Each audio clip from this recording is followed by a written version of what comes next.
Sometimes if I play a video game, I ask myself how much work is it to implement a feature in a game. So today I'm going to implement 5 items to Chaos Lands and show it to you so you can see how much work it is to add 5 items. So at the beginning I will draw the images of the items, and 3 of them are already drawn and the last 2 will be shown in this video. And the items will be used to finish the game. So in Chaos Lands, to finish the game, there's a rocket and you have to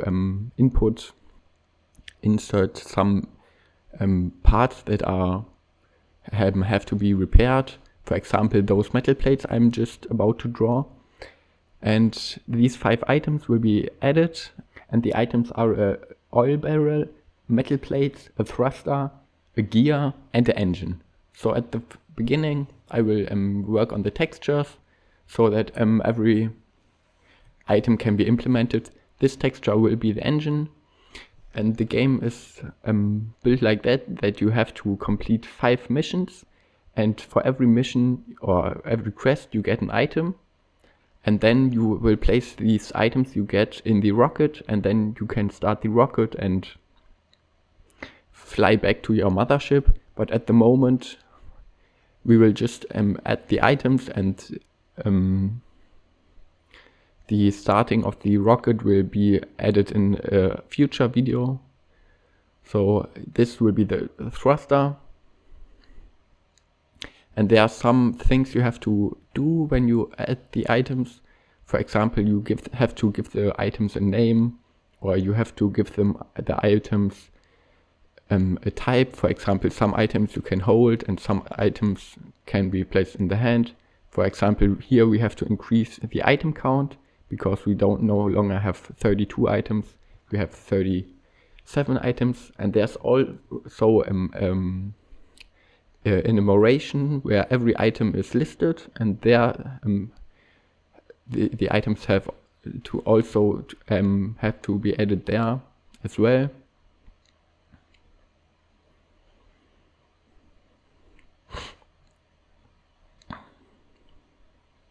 So that other functions or other parts of the program can link to the items and give them a unique ID. Also, the items have to get a name, because inside the game the items should have a label or something like that, so that you can see what you are holding. So we are linking the ID of the enumeration with a label or a text.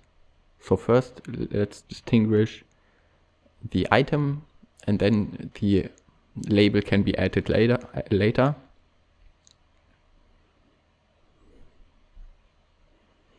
And I will just add the labels and now copy the added labels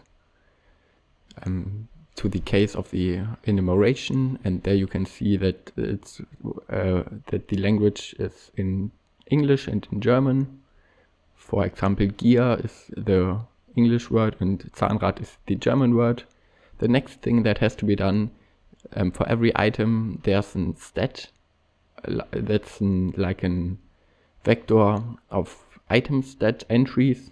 And this defines some stats of the item. For example, if you can craft the item, if the item has durability or something like that.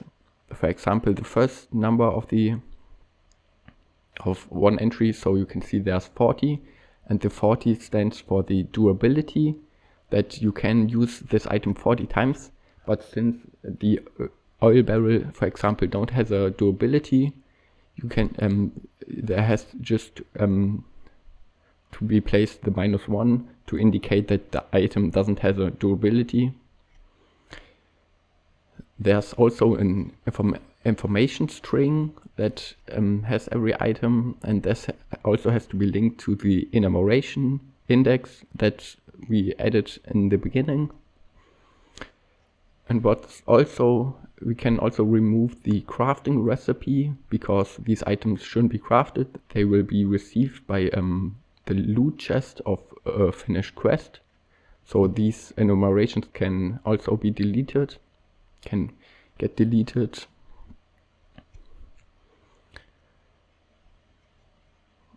And the second vector indicates what resources are needed to repair this item, but these items also can't be repaired. And the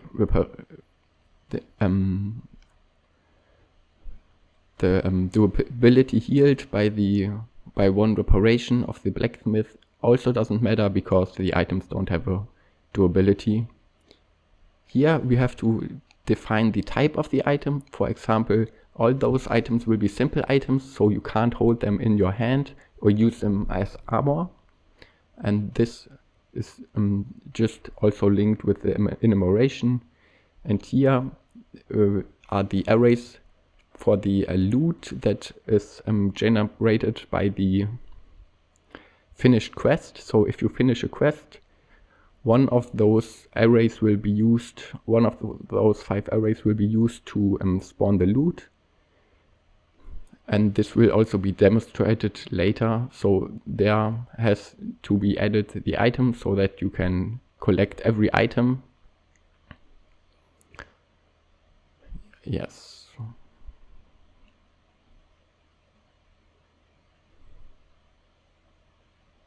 Inside the game, I finished a quest, and you can see that there's now a chest spawned with the metal plate. That's an item that just got added, and you can't take it in your hand. And this should have given you a little overview on what's necessary for adding a new item.